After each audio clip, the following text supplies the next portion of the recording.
What's up, YouTube? Quick basketball video coming at you today talking about the lucky Cleveland Cavaliers and their #1 pick for the second year in a row for like the third time in the past 4 years or something ridiculous. They've been getting first pick after first pick after first pick.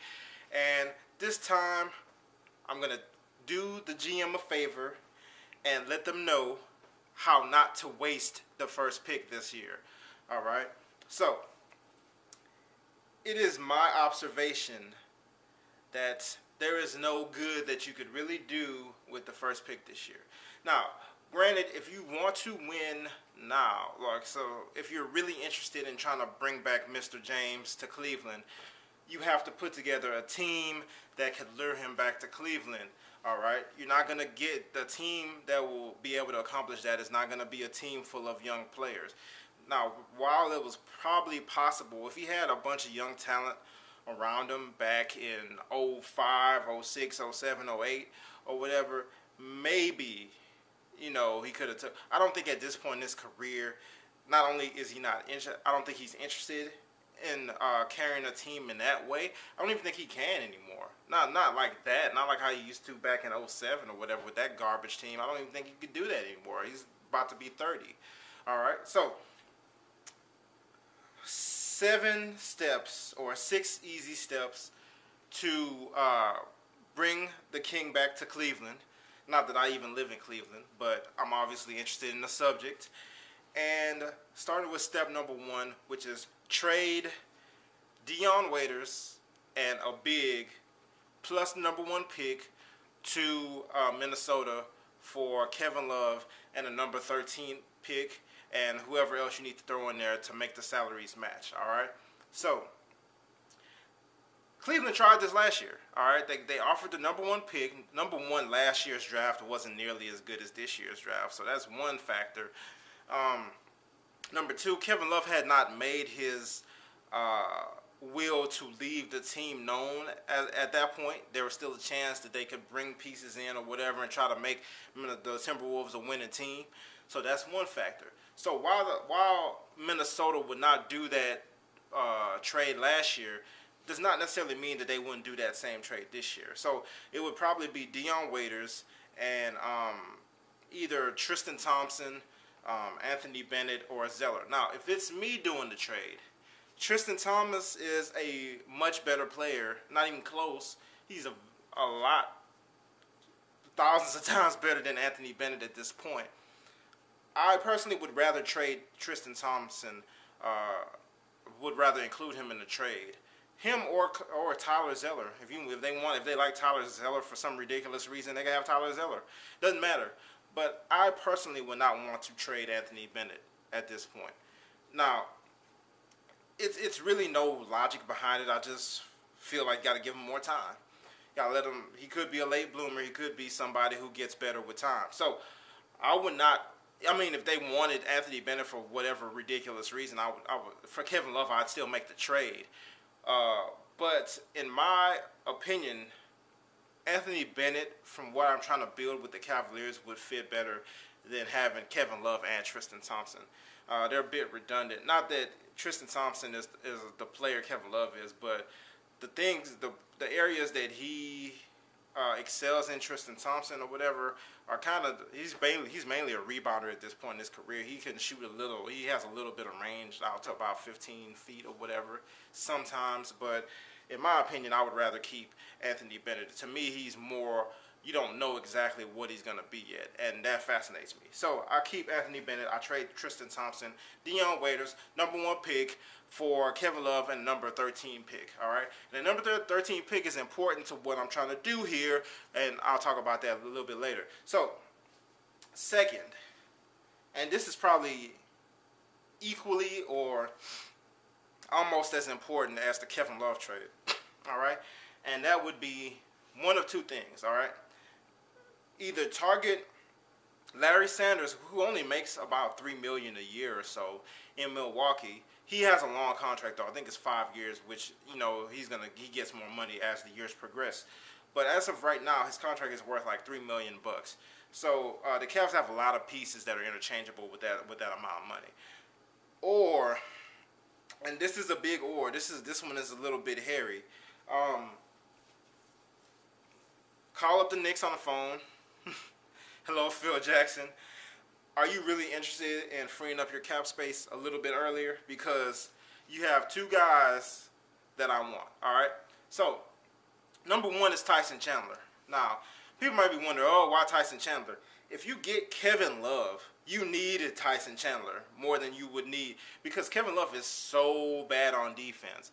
Now, he's a good rebounder, he's a good scorer, good passer, all this stuff or whatever. I personally think he's a bit overrated, but in the right system, if you put him next to a Kyrie Irving and a LeBron, I think he'd be considered a star player. He's basically Chris Bosh, except with a little bit better of a shot and probably rebounds a little bit better. But except obviously Chris Bosh, in my opinion, is better than Kevin Love, because Chris Bosh plays defense, all right, or at least understands defensive principles. So I would go ahead and trade for Tyson Chandler. The roadblock with that is he makes like $14 million a year. It's gonna be difficult. The Cavs barely even have anybody. They would have to put three players together to even have somebody who even makes that salary. All right, so that $14 million is a problem. And the second part of it, which is equally as important as Tyson Chandler, how about you bring over Iman Shumpert? If you want to pick a first-round pick next year, because the Knicks don't have a pick till 2018, we'll give you a pick next year, a first-round pick next year. You give us Iman Shumpert and Tyson Chandler. All right? Iman Shumpert, in my opinion, other than like the superstar players like LeBron and whoever else, or whatever. I don't want to say Paul George is a superstar, because he's not. But other than those really elite players who are also elite defensive players, I think Iman Shumpert is right in that conversation when it comes to perimeter defense or on-the-ball defense. All right, that's why Iman Shumpert is critical next to Kyrie Irving. All right, Iman Shumpert is an athlete, first of all. He's an outstanding defender. And I feel like he has some intangibles that could be used for winning. I mean, he's incredibly competitive. I think Iman Shumpert would be a key piece to a championship team that they would be building in Cleveland, assuming they followed my steps, which they should. All right, I'm doing you a favor, Cleveland GM David Ruff, whatever your name is. So Iman Shumpert playing next to Kyrie Irving. Kyrie Irving is also a bad defender, but when you play against an elite point guard, you can switch Iman Shumpert over to him and put Kyrie Irving on the lesser of the offensive threats. All right, there's a lot of stuff you can do. All right, so Iman Shumpert, Tyson Chandler coming to a team which would already consist of Kyrie Irving and Kevin Love. Balance, all right.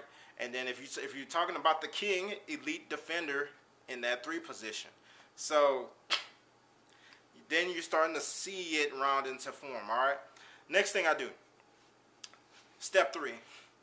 The 13th pick that I got from Minnesota, I'm drafting from Michigan State, Gary Harris, all right? Now, it disturbs me. Gary Harris is a great shooter, all right? He could get into it on defense or whatever, and he can get to the basket. He's a little bit small from my liking. He's about 6'4", and that's being generous. All right, I don't love that he's only 6'4".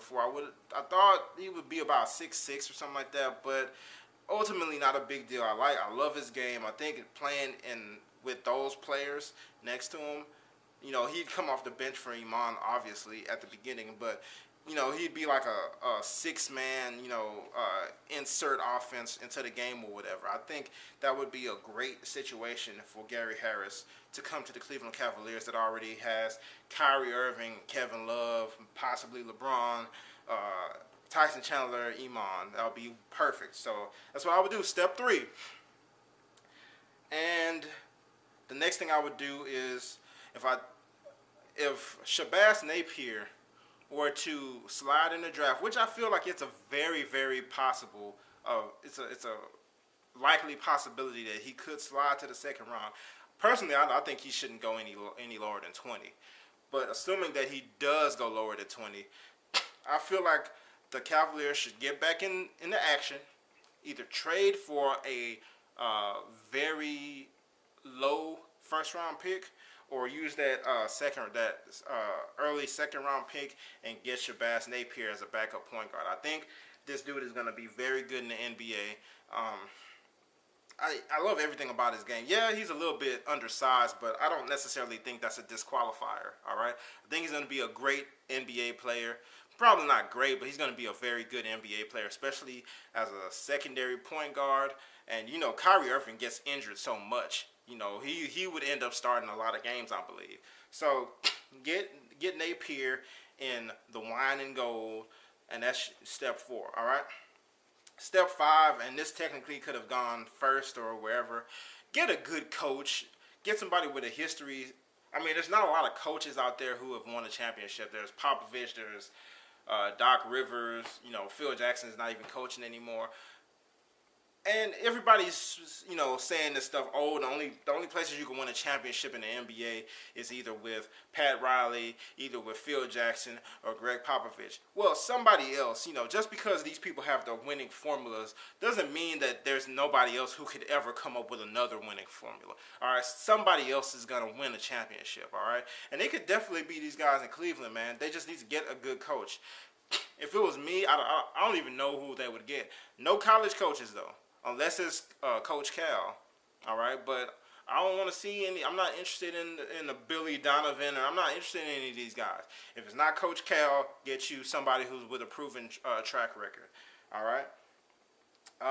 Another thing is, this is step 6. This isn't as important.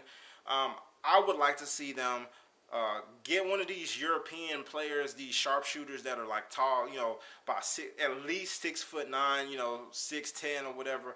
One of these European players or whatever who shoot a lot of threes. You get them in there.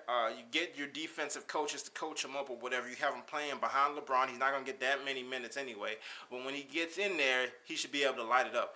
Kind of like the dude, I don't even remember his name, that plays for the Nets or whatever. It starts with a T, Tetrovic. I don't know his name. But something like that. You know, one of these European Euro League players who grew up, you know, shooting threes or whatever, 6'10", you know, 6'9", 6'10", 6'11", or whatever, just, you know, hoisting threes or whatever, work on his defensive principles, have him playing behind LeBron, coming off the bench, all right, assuming the King came back. And I really believe if you put together a team, so visualize it with me, all right? Point guard, you have Kyrie Irving and you have Shabazz Napier. All right. Once again, that is assuming that some of these young players pan out, which I personally think they would. All right. At the 2 guard, you would have Iman Shumpert and you would have Gary Harris. Now, Iman Shumpert does have a tendency to get injured too, so Gary Harris would get a lot of minutes possibly. I mean, we don't know. You got the King with the 3. You know, probably one of the most gifted. And this is the thing about LeBron. He's a top 5 scorer in the league, possibly even top 3, and his talent isn't even scoring. I don't even think he's a natural scorer. I think he's a natural passer and natural, like, do everything. If he came to this team, I think his scoring averages would drop. I feel like LeBron could average 13 assists in the NBA and right around 10 rebounds, 9.8, something like that rebounds, possibly push over 10 if he tried. All right, and then you would have the sharpshooter behind him. I don't know who. I would have to look at some Euro tapes to see who I would target. You would have Kevin Love, you know, getting rebounds, doing ridiculous outlets passes, you know, being a trailer on fast breaks or whatever, and pulling up for threes and stuff. And you would have Anthony Bennett, who's like a wild card. Nobody knows exactly what he's going to do, but I feel like he's going to be good. In some way, playing with LeBron will figure out what he does, what he can do, and tell him, do it, get in the spot. You know you can shoot this 17-foot jumper, stand right there, come set the screen, and then go right back there. All right, he'd be a good player. Then you have Tyson Chandler as your starting center. You still keep Anderson Varejao because he's a good defender. Even though he's a little bit of flopper type, he's the energy guy. He's one of those, you know, Robin Lopez, Joakim Noah, Well, not Joakim Noah. He's not as skilled. He's not nearly as skilled as Joakim Noah. But he's essentially Chris Anderson and Robin Lopez. So you always want to have that player, especially Tyson Chandler is hurt all the time anyway. So you have that guy, and then also maybe Greg Oden follows LeBron. I mean, I think LeBron's Greg Oden is are friends now. And, Greg Oden's going to be the kind of tag along, hey, LeBron, tell the Cleveland about me. And then Cleveland will sign him to a minimum contract or something like that. What does he make now? Like $844,000 a year or something like that. Cleveland, you can offer him some ridiculous less than $1 million per year deal and keep him in the NBA. You get a couple minutes out of him maybe. But that is a team that I feel like can win a championship for a couple years. All right. At point guard, you're covered. Kyrie Irving doesn't play defense. He's a willing passer. He can shoot. He can get to the basket. He's not the most explosive athlete, so he's not going to really do a whole lot of, acrobatic finishes or whatever. He's crafty, though, so maybe. You got Shabazz Napier, tenacious defender, or at least he was a tenacious defender in college. I don't know if that's necessarily going to translate. I don't see why it would not. He's a good outside shooter. He's crafty too. Even though he's small, he can get in there and somehow finish over bigger defenders. You have Iman Shumpert, elite level defender, elite level athlete. All right, he can't shoot that well consistently. All right, sometimes he'll get hot. Like last year with the Knicks, he came through Texas and lit Texas up. He was looking like an all-star through Texas. He came to Dallas, dropped like 27 on Dallas. Came to San Antonio, dropped a bunch of points on San Antonio. Came to Houston, dropped points on Houston, and then left Texas and was back to normal. Back to averaging single digits even though you're a starter.